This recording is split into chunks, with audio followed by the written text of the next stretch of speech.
माँ दुर्गा एक्सप्रेस के शानदार प्रस्तुति।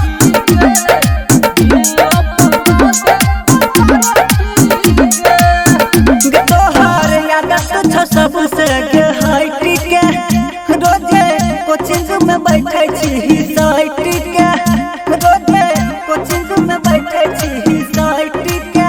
गे तोहार आदत सबसे हाइटी के रोजे कोचिंग में बैठे छी साइटी के तो कहियो मिलल ही नहीं तोरा जैसन लड़की गे हाँ लड़की गे सबर की गे सबर की गे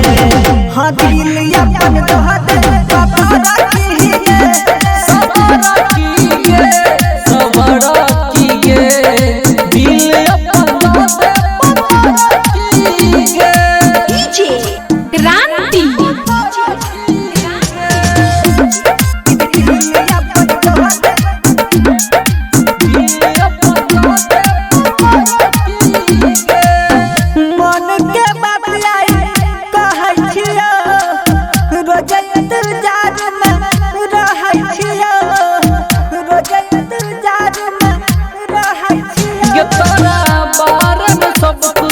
जान छियो तोरा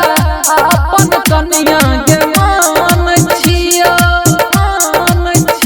बड़ी नीक छौ सूट पिया रहकी गे पिया रहकी गे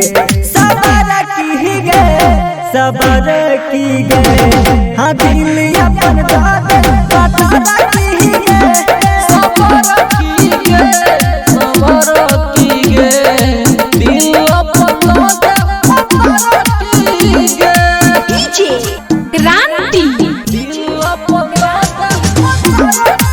माँ दुर्गा एक्सप्रेस के शानदार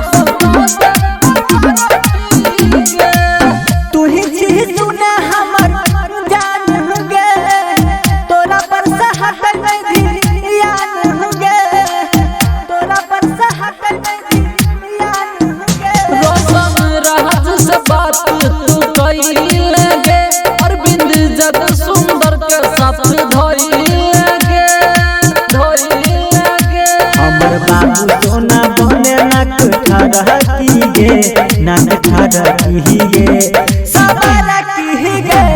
सबर की गे हाँ दिल अपन सबर की गे